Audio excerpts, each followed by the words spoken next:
We're not doing this to achieve the goal, and if you don't make it, you're a failure. We're doing this because we're curious. We want to live full lives, and we don't want to get caught up in everything else that's surrounding, everything else that's telling us like, nope, you haven't made it until this, this, and this. This is my framework, and I think that everyone should explore it for themselves to say, when have I made it? And then don't allow yourself for the trap of moving the goalposts.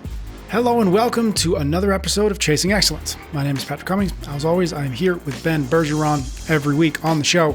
We dedicate some time to exploring how we can live a life of better health and increased fulfillment.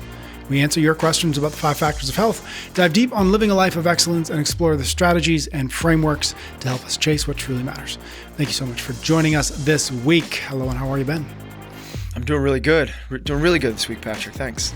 I'm happy to hear that. Yeah. This week, this episode, we've got listener questions about balancing weightlifting with running, getting enough protein as a vegetarian, and figuring out if overtraining is the cause of poor sleep. Our workout will be a listener question about when or if we ever know that we've quote unquote made it in our careers. And we'll wrap up by giving you permission to do something that you should be doing but aren't yet, perhaps. Before we get into the warm-up, a quick reminder. We've been talking about this the last couple of weeks, something new for you to consider. If you head to www.chasingexcellence.email, not only can you get on the free newsletter that we send out every single Friday, but now you can also go even deeper with us as we continue to chase excellence. For a low price every single month, you can join us for not only ad-free episodes, but conversations and further content from us. We would love for you to come over, check out what we're doing there. We welcome you. We thank you for taking a look at it. Again, www.chasingexcellence.email. The link is in the show notes. All right, our warm-up. We start each episode with your questions about the 5 factors of health, those few fundamental behaviors that most positively affect our performance, vitality, and longevity. Those 5 factors are how we eat, how we move, how we think, how we connect, and how we recover. As always, we've got 3 questions. We've got a question in our move category, eat category, and recover category. All 3 of these questions came through that link that I mentioned earlier. Every week we send out a link with a form that you can ask us a question, and those questions will get right to the top of our queue. All right, this one is in our move category from Hillary. She says, I'm a 38-year-old female who's been committed to competitive Olympic lifting for the last 4 years. My goals are to be the best lifter I can be, lift and compete as long as I can, and maintain my physical health independence into my final years of life. When I started weightlifting, my coach recommended I stop running since it didn't benefit weightlifting. I understand about the explosive component of the sport and that I need to focus on developing fast twitch muscle fibers. At the same time, I worry about losing my ability to run and how to take care of my cardiorespiratory endurance as I age. Is prioritizing weightlifting at the expense of cardio a recipe for poorer health outcomes later in life? This is not as simple as a question as it seems at first blush. So, is running a recipe to help improve health, and is it a detriment to weightlifting? So, if we were to take really high-level weightlifters, really high level, like the Chinese, the Russians, Bulgarians, in their GPP programming, meaning the way that they get generally fit, they involve running. They do. Mm-hmm. The Chinese call it running around a garden. They go out and they do multiple sessions, and part of that is they do warm-ups where they run, and they actually think it's a benefit to being really, really well-rounded fit, to being a high-level competitive weightlifter.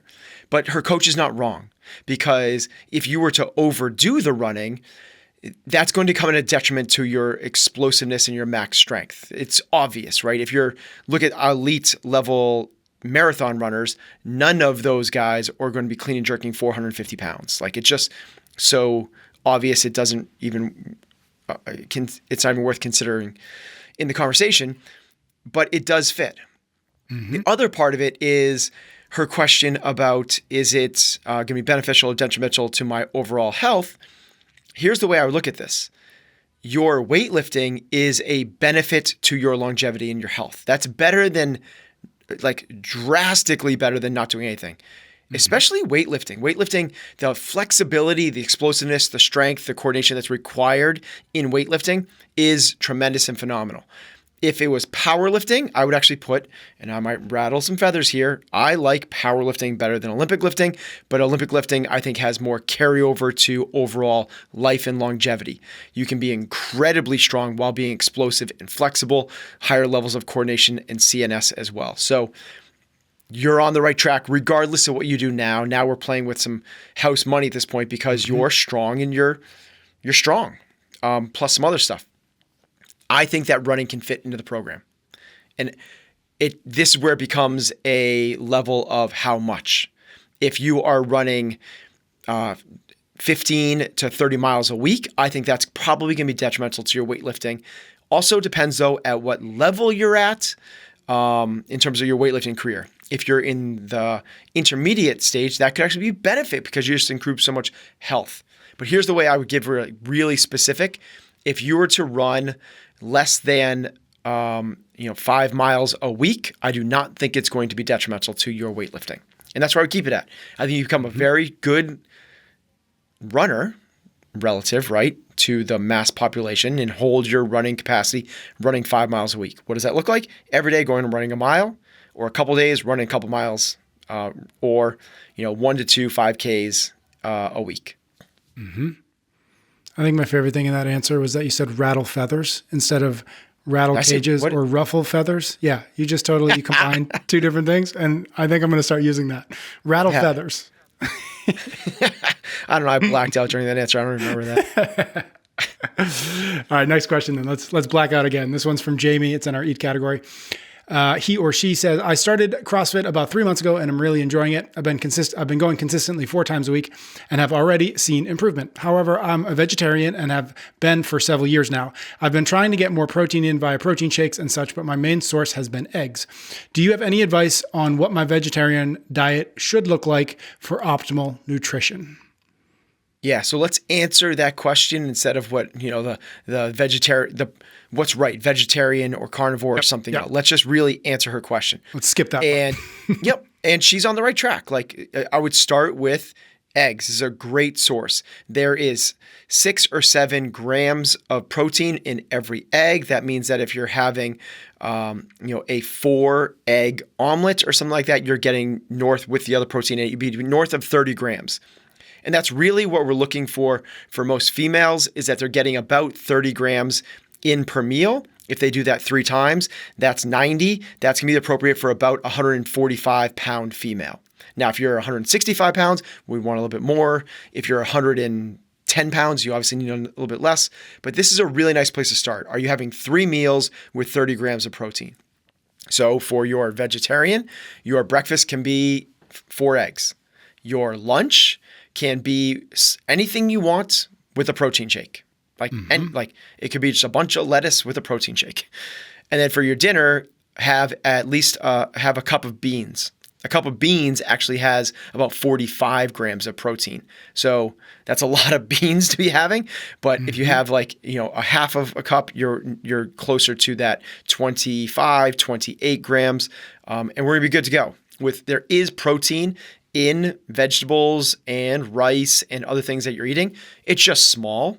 So an example would be a piece of salmon is probably going to have close to 30 grams, a piece of chicken, 30 grams, a burger patty, 30 grams, eggs, as we talked about, high numbers, even the beans, half to 3/4 a cup, 30 grams.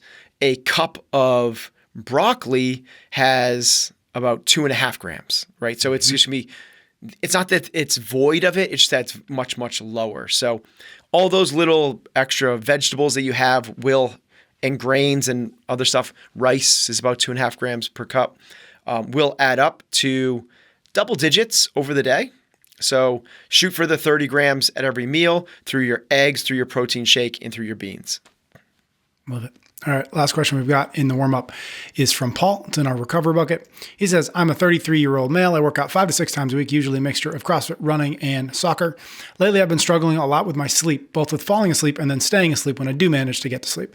Going to sleep at 10 to 11, waking up at 1, when I would usually sleep from 9 to 5. Some coaches and friends in the fitness industry have mentioned to me that it may be something called overtraining syndrome. Is this something that is real and that can affect sleep, and do I just need to back off the training for a while until my usual sleep patterns return? I've still continued to train throughout the tiredness because it really affects me mentally when I don't get to move. Any help would be really appreciated. At the moment, it's a real battle between feeling exhausted physically or suffering mentally. Could you, I miss, how much, do you say how much he's training? He says work out 5 to 6 6 times a week, usually a mixture of CrossFit, running, and playing soccer. So some mix in there. Okay, hard to diagnose whether that's overtraining, but if the question is overtraining a thing? Is it real? And would it affect sleep? The answer is yes, yes, and yes. Overtraining is a real thing. It can be very detrimental, not only to sleep, but to overall health. And sleep is definitely one of those top symptoms it affects. It affects your mood. It affects your entire system as an organism is going to be affected by it. There's very few things that won't be affected by it, but the most readily would be the one that pops up the most is mood. It's the fastest indicator. Like, are you excited to train? Are you in a bad mood more often than you normally are? Obviously, prolonged soreness, appetite, either over appetite or under appetite. Sleep is dysregulation is a big symptom as well. So, but it doesn't necessarily mean that because you're having a hard time falling asleep and staying asleep, it's because of overtraining. It's just one of the many things that could be affecting that. I would say that's not the first place I would go with most people. With Paul, if friends are suggesting that to you, I kind of think that might be the place to go to. They're kind of like, dude, you're doing way too much. That's why you can't sleep. They might be right. The way more common thing is low levels of anxiety, is you can't turn your brain off. So if you have trouble falling asleep because you're staring at the ceiling and your mind is just like flipping through page after page after page after page, and you can't just sit and relax and let yourself detach from the spinning mind, that's not necessarily an overtraining thing. That's something else, and we'd mitigate that a different way. Either of those ways can be helped a lot by, Huberman has called this something different, and I applaud him for it, but it's Yoga Nidra scripts, because he doesn't call it Yoga Nidra because he thinks it's such a blocker because it sounds too like woo-y. He calls it NSDR, non-sleep deep rest, but it's essentially a body scan where you just put on, you can look these up all over the place and look up Yoga Nidra sleep, and it basically, or a body scan, and it's a really powerful way to take the cluttered mind and calm it down so you can find sleep. It actually became really popular for fighter pilots that were coming off of these missions and would have to go back on a mission, in another 6-8 hours, and they needed to get deep restorative sleep quickly, but they couldn't because they were so jacked up from the mission that they just went on. And they found tons of success with these guys by putting them through this protocol. And it just kind of like your nervous system is almost like a light switch. It's either on one side or the other. And those two sides are, we've talked about before, it's the parasympathetic nervous system and the sympathetic. If you are in that sympathetic, you are in fight or flight, and your body is just jacked. It's like cortisol and adrenaline, epinephrine is pumping through your body. All your blood is at your extremities, and your mind is on like high alert. It's gonna be really challenging to find a restful state there. What this protocol does is allows you to flip over into that other state, which is the rest and repair stage, which is I'm calm and it's easy, and let's just kind of body go do your thing. So that could be something Paul plays with to see if it is more of a mind thing. If it doesn't help, I would say that that's a pretty darn good indicator that we might be leaning into some overtraining. If that is the case, it's the obvious solution of you pull back on, if he wants to train every day, like you said, you pull back on the intensity and the volume. Frequency can say the same. So there's really like three things: frequency, intensity, and duration. Cut back on the intensity and the duration, but keep the frequency the same. Take it. All right. That was our warm-up. Thank you again to everybody who sends us questions. One more reminder, chasingexcellence.email if you want to get a future question into an episode. We're going to jump into a workout in just a moment. But first, a word of thanks from a few sponsors. We're brought to you this week with support from Shopify. Head to shopify.com/excellence for a $1 per month trial and start building your online empire. As someone interested in their health and success, you know how important it is to have the right tools and systems. Well, it's no different for a business. They need the right tools to help them get done what needs to get done. That's where Shopify shines. It's a commerce platform that makes it easy to start, run, and grow your business, whether you run it completely online, completely in real life, or both. It puts you in control of every sales channel. So whether you're selling products from Shopify's in-person point of sale system or offering your fitness services online, for example, Shopify's got you covered. With its vast set of tools, apps, and add-ons, Shopify powers 10% of all e-commerce in the US and supports millions of entrepreneurs worldwide. So if you're busy building a business and want to take it to the next level, give Shopify a try. Head to shopify.com/excellence to learn more and to get that $1 per month trial. We're also brought to you this week with support from OneSkin. Are you ready to give your skin a healthy boost? Well, good, because we're brought to you this week by OneSkin, the world's first skin longevity company. With their groundbreaking approach to skincare, you can achieve radiant and healthy skin that looks and feels younger. Learn more at oneskin.co and use the code EXCELLENCE to get yourself 15% off your order. OneSkin has developed a revolutionary peptide called OS1. This powerful ingredient is scientifically proven to prevent the accumulation of aged senescent cells, the primary culprit behind skin aging. It's like a magic potion that not only prevents but also slows down the aging process, leaving you with healthier, more hydrated, and glowing skin. But that's not all. OneSkin has recently launched their mini bundles, perfect for those who are always on the go. These bundles include face and eye topical supplements, body lotion, and cleanser, all conveniently packed in a travel bag. Now that we've started the new year, there's no better time to prioritize your skin health. Embrace the power of OneSkin and unlock the secret to radiant and youthful skin. Visit oneskin.co today. Use the code EXCELLENCE to get 15% off your purchase. Don't miss out on this opportunity to give your skin the care it deserves. As a special gift to you, you can enjoy an exclusive 15% off all OneSkin products using that code EXCELLENCE at checkout, oneskin.co. Start your journey toward skin longevity. All right, our workout this week is a question from a listener. Her name is Melissa. A little context to her. She's a performance physical therapist. She owns a practice out of her CrossFit affiliate. This is her question. Very simple. How do you know when you've quote unquote made it in your career? Yeah, I love that question. Yeah. Big open-ended question for us. Right. Yeah.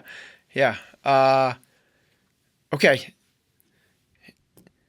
I think it's a question, and a lot of people, I started working with a business coach at one time, and I actually remember him, for some reason, this thing resonated with me. He said it years ago, but he's like, how do you know if you're rich? Like, how do you know if and I think it's kind of the same thing. It's like, how do you know when you've made it? How do you know if you're rich? He's like, I've been doing this a long time. I feel like I'm rich, but I have no idea if I know, because there's this weird thing in our society where we don't talk about that at all.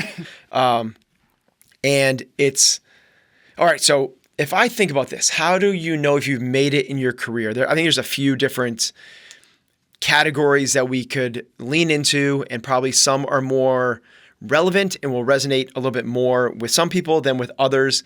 And the answer probably lies in some combination that each individual needs to figure out on their own in terms of what they value the most.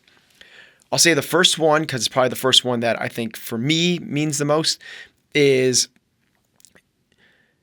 there's a saying that we use in our business that we stole from Gino Wickman and EOS, which is GWC. Do you get it? Do you want it? And do you have the capacity to do it? So that would be the first one for me, is like that. The first one is, do you get it? Like, do you get what? Do you have the skills? Or is that not it? It's not quite no, it's not quite that. It's kind of like, do you get the impact that you're having? Do you get how this fits into your customers' lives?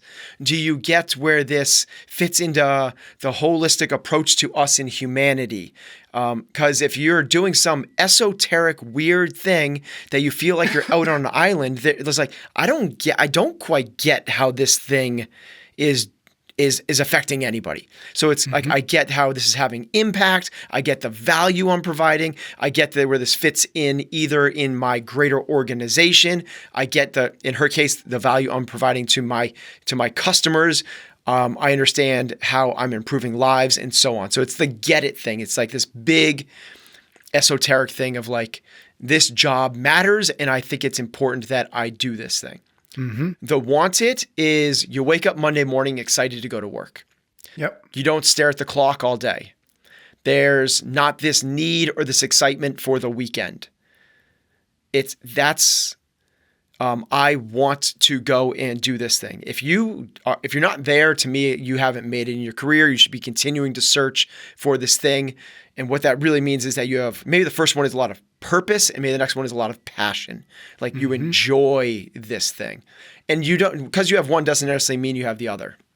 Like you could understand the need to fly people around the country, but if you don't like being a pilot, that's two very separate things. And then the third one is what you said, which is capacity to do it. That is then twofold. Are you good at it? Are you a good pilot? And the second part is the actual, do you have the bandwidth to do this in your life without it dominating, taking over, and sacrificing a bunch of other stuff? So this will be my first litmus test to see if you have, quote, made it in your career, is do you get it, want it, and have the capacity to do this job? I remember way back, we did a whole episode on GWC. It's been a while since I've thought about it, but in the early days, we did an episode on GWC. I think it's one of the more powerful things to have in place when you are thinking about the team that you're creating or yourself in an organization. It's such a great, and it's simple, like binary, like check or no check. It's not on a scale of 1 to 10, do I get this? It's like, do I get this or not? Do I want this or not? Do I have the capacity to do this skill-wise, bandwidth-wise, or not? And if any one of those 3/4 are not in place, I say 4 because capacity is twofold. Yep. If any one of those, it's not like, well, I got 2 out of 3. If any one of those are in place, to me, that's a red flag. And we need to make some changes, either with team people on your team. So this is, we're switching gears here a little bit, but it's worth the conversation. In terms of people on your team, the first thing is the character test, and that gets them on the bus. And once you go like, yeah, they are whatever you think it is important in your organization. They're curious, they're creative, they are super hardworking, they're whatever you deem as like the character traits you're looking for, that gets them on the bus. And then the GWC gets them in the right seats on the bus. And if they pass the character test, but they don't pass the GWC, doesn't mean you fire them. It means you move them to a new seat. Yep. Now, if there's not a seat, then that's the inevitable. And it's the same thing for us individually when we're evaluating our own careers. Okay, the second one is a little bit more like what the mainstream would say. And it's, are you earning at 90% of your top industry earnings by region? So if you are an author and you are just getting by, even if you GWC it, but you are scraping by, you're a starving artist, to me, that is, you haven't made it yet. But if you are Beyonce and you are an artist and you're earning at 100, hundreds and thousands percent above, then yeah, you've made it. That's my biggest thing. That's a really simple one. And I would also say it's regional. So if you are a coder in Bangladesh, that's going to be very different than if you're a coder in Silicon Valley.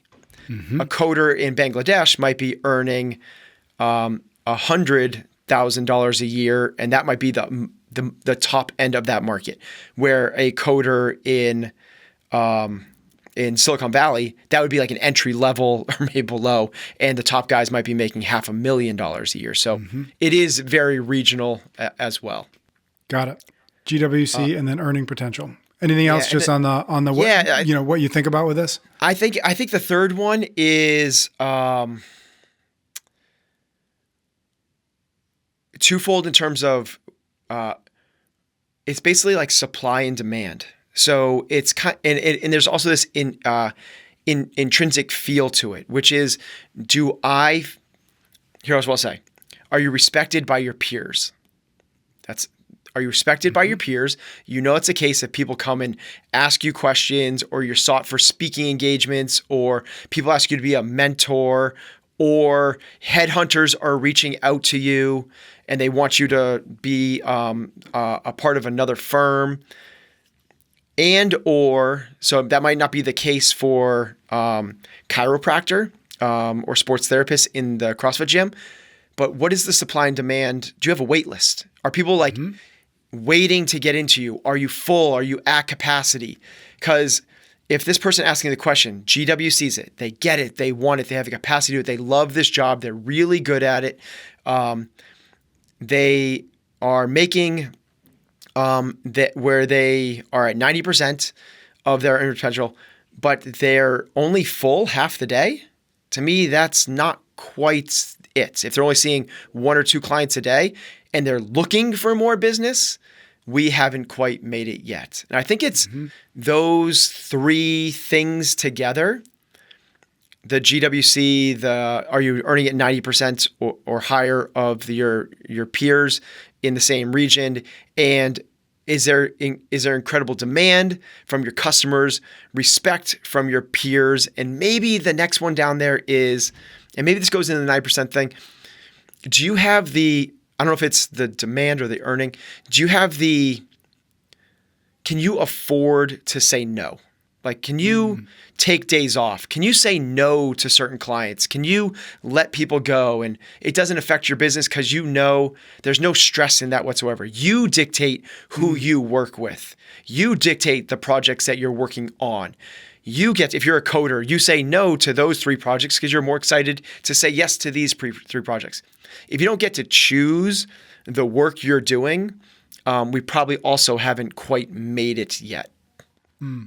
Yeah, something in there. I've got a couple questions, but I'll start here because you just said it. And maybe that's more autonomy. Maybe it's autonomy, affording to say no. Yeah, totally. Yep.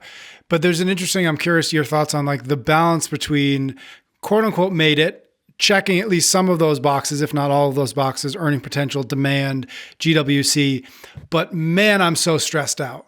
Man, I've got so much work to do. Man, I work 80 hours a week. No, that's capacity. So that's part of the capacity part.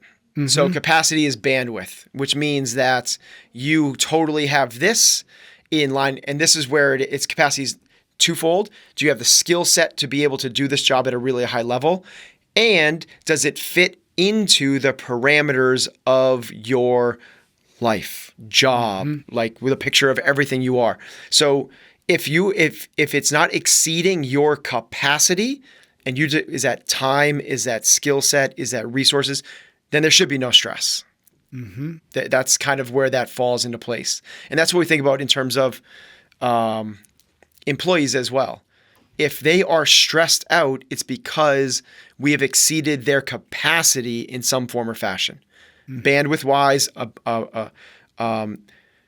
executive function-wise, ability to time frame and plan things out, execute on priorities. Something has been exceeded in terms of their abilities to perform this job, and that's going to cause a lot of stress. One thing that I thought you might mention in that answer, but you really didn't. But it's kind of what I was reading into this question a little bit, which is, we think about like, have I made it? So much of that, I think, not for our benefit, but so much of thinking about have I made it is, have I made it compared to this person or these people or that person I went to school with or my sister or whatever else? How do you think about making it, quote unquote, making it as being only intrinsically determined? And I think you were answering quite a bit of that as an intrinsic measurement of, again, all the other things. And earning potential is a little bit external, but what I guess what I'm kind of getting at it is, how much can you figure out if I've made it without worrying too much about comparing yourself to other people? And only in that comparison can you decide, oh, I've made it. I think that the expected chasing excellence answer is it's all intrinsic, but I actually just don't think that is the case, because we are social beings and you need You need the some of the external feedback to be able to create these weighing and measuring mechanisms. And that's why I think it's this blend between the two, which is, do you have this passion? Are you excited for Monday? Like, that's all intrinsic. Do you feel respected by your peers? But you also need some of the external as well in terms of like true bandwidth. That is there's only so much that you can put into a container, and that is the capacity part. It is, do you have demand exceeding your supply? Is there a wait list? Do you have the ability to say no?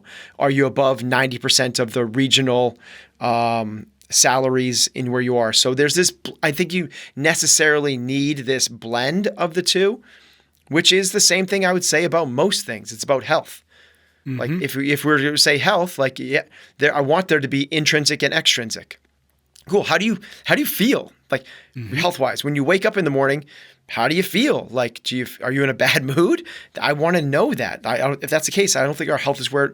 Do you feel groggy? Do you feel like anxious? Do you feel overwhelmed? Do you feel fit? Do you feel like, okay, then what's your mile time? What's your body fat? Like, we need to know those true things as well. And if we lived in a vacuum where we never saw another human being, we wouldn't know what a good body fat is. We wouldn't know what a good mile time is. We might think a 10-minute mile is the top of human performance because we're 390 pounds and the best we've ever done is a 13-minute mile. So when you start to, there is, and I know it's not the John Wooden answer and it's not the Nick Saban answer, but it is just the way it is that having an understanding of norms and exceptional and subpar helps a fair amount. Because if you have all of these things and you feel great about your job and you feel like you're really good at it, but you're the starving artist thing and you have to, wait tables to make it by and you can't scrap to make your next. I just think that's a part of it. I wish it wasn't, but if the question is made it in your career, it can't just be this intrinsic, well, I feel really good about where I am because I feel really good. What value do you think there is in even asking the question kind of ourselves? Because really embedded in this question is like, I want to understand, how do I know if I've made it so that I can actually measure myself? But in your mind, maybe just even personally, like what value is it to even to get to a place where you can say, have I made it? Yes or no? And if yes, like, great, now what? I think it's a really valuable question to ask because if we don't, we're just going to keep moving the goalposts and we're just going to keep extending and like, well, I just got to get more. And I got to get more and I get more. And this is where we're going to over index. And this is what we talk. So the essence of this whole conversation is we believe that excellence is the right balance across your entire life of all these different categories of your health, of your career, of your relationships, to make sure that we get to the end and we go, I'm really glad I spent my time doing that. So I had a fulfilled real life. If we don't have a good understanding of when I have made it, we're just going to get caught up with keeping up with the Joneses and we move the goalposts. And this is what, most people, myself included, have fallen victim to, which is if I'm so much more successful than I ever thought I would be as a 19-year-old that was screwing around and not going to classes in college, and all I ever wanted to do was ski and drink. So and I'm not saying like once you get there, your ambition stops and you don't do this, but it's this idea of climbing the second mountain. Once you've climbed it, once you've made it, don't try to figure out how to make the mountain taller so you can continue to struggle. That's going to be probably a futile effort. Instead, let's start climbing the second mountain, which is having impact in our lives. So I'm not against this idea of like in your 20s and 30s of like, I don't say doubling down, but leaning into career a little bit more because it is such a big part of what we do. And I think finding the right thing and finding some financial freedom, security, you fill in the right words where it fits for you. But this idea of like, I feel really good. I have, quote, made it. Now it's time for me to lean into the other aspects, my relationships, the impact I'm going to have with charity, my own health, whatever it might be. I think it's a really valuable thing for us to answer so we don't just do what society tells us to do, which is, nope, keep going, there's more. Nope, keep going, there's more. Find out when you made it. And let's feel good about that and pour some energy into the other areas of our life. What advice might you have for somebody who, listening to all that, GWC, earning potential, demand, and the answer comes back like, well, not even close, not even close to making it. Where do you start with the GWC and start each one of those and say, cool, let's either rearrange what I am doing so that perhaps I can say yes to each one of these things, or that's a red flag. I've got to start over. I've got to find a new position, a new place, a new business, whatever it might be. Or is it somewhere else to again, just start walking down the journey? If you can acknowledge, nope, haven't made it, not even close. And assuming that the person's not 19 and starting a job, like where do they begin? I would start with the other ones are, so the other two in terms of earning potential and demand, that obviously comes from expertise and a reputation. Yep. That comes from delivering a lot of value. We're not going to have that early on. And I certainly would start with the GW, and then the C would be the third one, because we might not have the skill sets right now.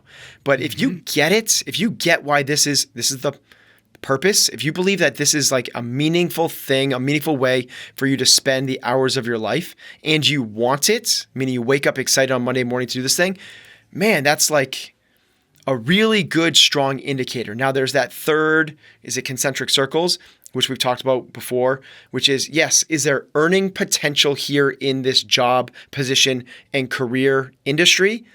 That's the first one. The next one is, do you enjoy doing it? Does what feels like play to you look like work to other people?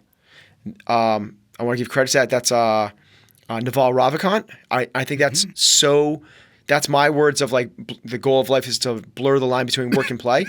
And the way he says that, which I think is phenomenal, is if you can find what feels like play to you but looks like work to other people, they can't compete with you. They can't. And you're going to be successful, quote, quote, asterisk, to find success as you want. But is there opportunity in industry?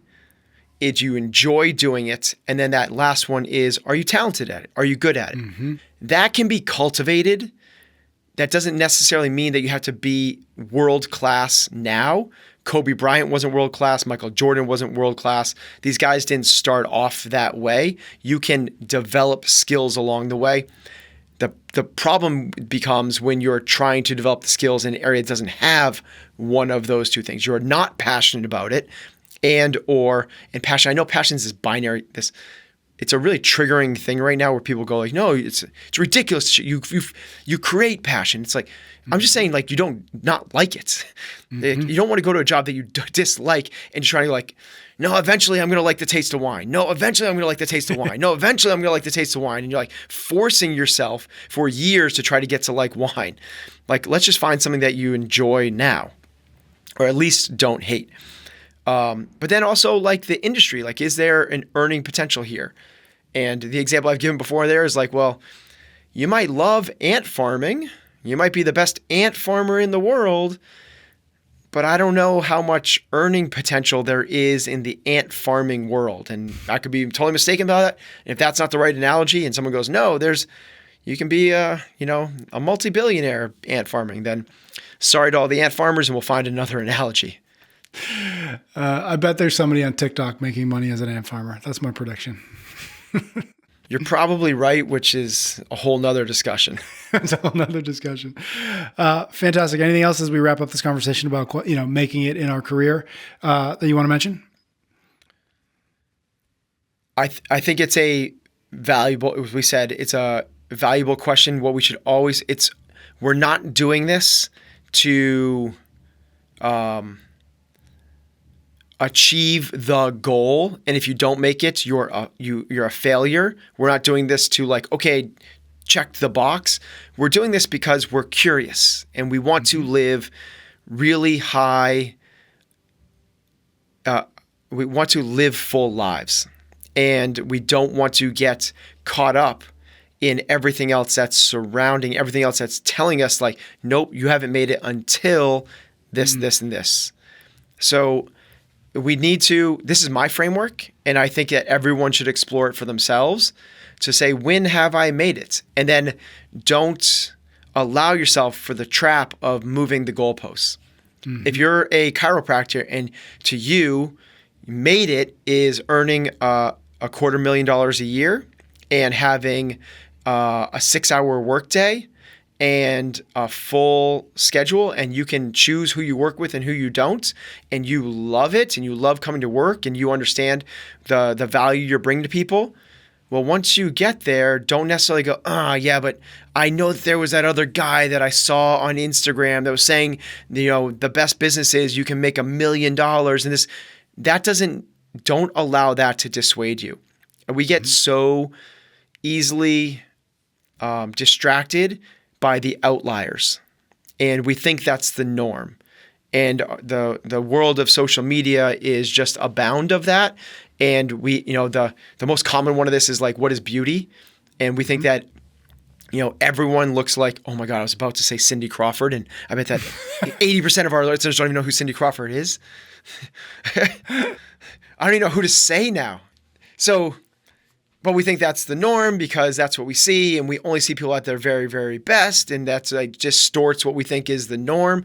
Like if we want to have this conversation of have I made it, like create do some true research. You can go to Glassdoor to find out what is the earnings, the spectrum, the average and the ends of those standard deviations of the low end and the high end of the earnings for your career in your metro area. It's very simple to do that one. Ask yourself the GWC, do you have the wait list? Do you have the demand? Do you have the respect? And if that's not the right ones for you, as I said, I think different people are going to lean towards a higher percentage of each of these things. Then substitute one out and put yours in, because I think that's really important for us to do without continuing to chase the white rabbit. You might have that white rabbit. It might be in your pocket right now. Yeah, I think that's the big takeaway is to define made it, just like we've talked about before, define success for yourself and actually go through the effort, actually go through the definition of like, here's what it will mean if I've made it. It means this, to your point, it means I'm not overwhelmed. I'm not overstressed. I'm happy on Monday morning. I make a certain amount of money. I have time for my kids. I have time to get to the gym 5 times, whatever, like all of those things. Right.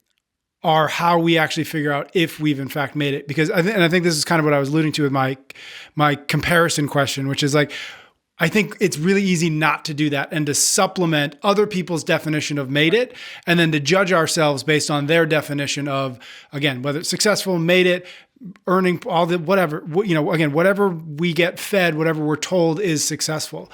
And so I think that's the big takeaway for me from this conversation is just like making sure that we, however many things that we can line up and say, that's my definition of quote unquote made it. That thing, and that thing. And then being really clear with ourselves that that's because that's important to me, not because it's important to some stranger on the internet, but that's important to me. And then to your point, not changing the goalpost because we got close to it, we hit it, or because there's a shiny object over there, or because somebody else made us feel bad about our goals because they whatever, they said something, they did something. And so I think that's the really important thing is just make sure we specify so that we know what made it means, so that we know if we're getting closer. Love that. And that's that specificity. This is just an exercise for your career. What we like to do is bring this across all spectrums of your life. So yeah, like we're trying not to over-index. So let's create this of like, what is healthy going to feel like? Yeah. Like if I can, as you said, if I have the freedom to do these things and I can go do this and I'm not stressed because of that, maybe that's it. Maybe it's more benchmark metric driven where it's like if I can, bench press 225, squat 315, run 6-minute mile, do 20 pull-ups. Then I have, quote, performance and health. If it's a level of, I think it's really important for us to understand where that is. I also think it doesn't make sense to like over-index this. I like the idea of the 3-year picture, which is just having this idea of what we want it to look like. It doesn't need to be true, like to the letter. Did I earn $285,000? It doesn't need to be to the letter. Do I have every weekend off? It doesn't need to be the letter to like, can I say no to clients? And if I haven't said no to any clients recently, it's like, it's just like, I want this feel of like, this is what this looks like. This is what I'm chasing. Cause to me, like going too far down that rabbit hole is again, now we're too far deep into this. And it's kind of what EC says about nutrition. Like, right. It's like, you don't want to major in the minors. It's like, you just have this like understanding of the big things, but then act on that macro understanding. And that's what we miss is people try to act on the minors and they miss the big pieces. I love that. All right, cool. We're going to wrap it up there. Thank you to Melissa for that great question. We're going to jump into a round of our where we give you permission to do something you perhaps are not doing and should be. But first, quick word of thanks from a sponsor. Gym owners, listen up. If you're looking to spend less time on your laptop and more time on the gym floor, consider giving CompTrain Gym a look. Head to CompTrain.com. Start your 14-day free trial of their daily time-tested gym programming. CompTrain Gym is a game changer for gym owners who want to focus on what matters most, creating a remarkable environment and developing incredible coaches. With their daily time-tested gym programming, you can effortlessly implement well-designed workouts that produce exceptional results. Yeah, I'm really excited about CompTrain Gym. It's been a product of ours for a long time. Here's my favorite thing that we do with CompTrain Gym. We're creating programming for other affiliates, but we're not doing it in a vacuum. I'm not sitting down at a computer and going, I wonder what gyms would like to do in their programming. This is the programming that I write for CrossFit New England, that I coach at the 9:30 class, and that I take every single day at the 7:30 class. So we really are doing this in real life. It's not just some guy programming things. We're thinking about what would work in an affiliate setting. So if you're ready to take your gym to the next level, visit CompTrain.com. Start your 14-day free trial today. It's CompTrain.com. Don't wait. Your gym's success is just a click away. We're also brought to you this week by a new sponsor, Hatch.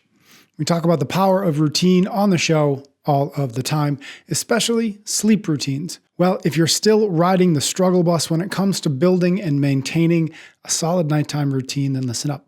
Head to hatch.co/excellence to learn all about the bedside device designed to encourage better, more sustainable sleep habits through their device, the Hatch Restore. What is it? It's an amazing device that uses light and sound to help you wind down, sleep better, and wake up refreshed. It's customizable so you can choose from meditations, ambient sleep sounds, or even their new audio series, Pillow Talk, which promises to entertain you to sleep. I haven't tried this yet, though I'm very curious. Entertain you to sleep. Okay, let's do it. 83% of Hatch users have reported improved sleep, and nearly 70% of those who have used it report feeling better rested afterwards. So if you're struggling with your sleep, give Hatch Restore a try. Right now, Hatch is offering you $20 off your purchase of the Hatch Restore and free shipping. Got to go to that link, hatch.co/excellence. That's hatch.co/excellence. The link is in the show notes for $20 off and free shipping. Do not miss out on this fantastic chance to improve your sleep. We're going to wrap this episode up with some permissions. We've been doing this the last couple months. I think we've given permission to trust your gut, play with AI. I'm blanking on some of the others. I think we've only done it maybe twice. So basically, we're just going to give some permissions to do stuff that perhaps we should be doing but are not yet. You want me to go first? You want to go first? What do you got? You can go first. Go for it. All right. I've got this is literally something I had to give myself permission to do probably 2 or 3 months ago, and we've talked about this before. But I had to give myself permission to actually read fiction again. It's been a long time since I really actively read fiction. And the permission was really like, every book I read does not have to be a self-development, chasing Excellence book. Every podcast, everything I listen to doesn't have to be a self-development, chasing excellence like podcast. And so I just had to like kind of take a step back and be like, like get back into that. Because there was a period of my life where I was just exclusively reading fiction and I loved it. And so that's been the last couple of months, has been kind of giving myself, so I'm going to give everybody else permission. Since you're listening to this podcast, my guess is you're similar to me. Take a slightly different track with the next book. Find a book of fiction, and kind of get lost in a world, and see what that does for you. Because I think it can be just as valuable. I mean, I don't think it can be just as valuable, just as eye-opening, just as thought-provoking as the next James Clear book. Very cool. Yeah, I'll use that as a springboard to permission to not make every moment of your life in service of something in the future.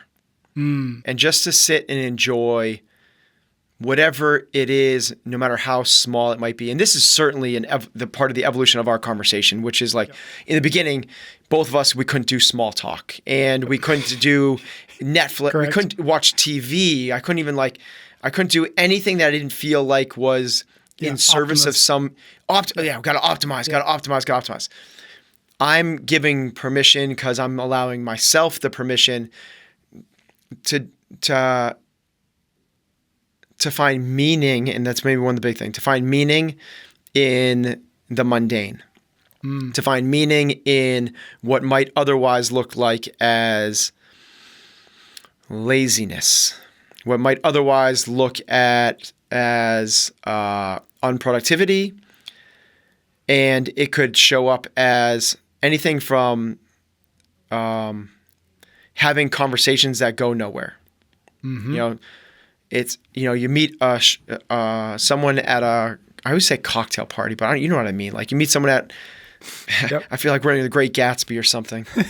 you meet people at these gatherings, and the conversation falls to this nothing, about the weather, about like just those. That's not a nothing thing, and whether it's a conversation, whether it's sitting down in your backyard on an Adirondack chair and just sitting there doing nothing, that's okay. The obvious ones are like enjoy sunsets, enjoy date night, enjoy those things. But really, I want to give permission to the things that seem unproductive. Like that's okay. That is okay. You sitting down and watching a mindless rom-com with your wife is okay. And that fits in our picture of this thing. We have been so consumed with the preparation of some future state. Like the conversations are always like, it comes about where people are like, your son's playing soccer. What level is he on? Oh, is he going to be able to play in high school? If the answer is, I don't know if he's going to be, then they're like, then what? What are you doing then? Like if he's not going to play in high school, so you mean he's not going to try to get a scholarship? So he's not going to try to, can't we just enjoy playing soccer? Like for the moment of what it is right now, with no unguaranteed, undefined future benefit, just for this actual thing, sit in it and just allow it to be enjoyable. That's how we're going to wrap up this here episode. Thank you everybody out there for listening. Thank you for your writings and your reviews. One more reminder, if you want to dive even deeper with us, www.chasingexcellence.email. The link is in the show notes. Consider joining us on the premium side of things. Ben and I will be back next week for a new episode of Chasing Excellence.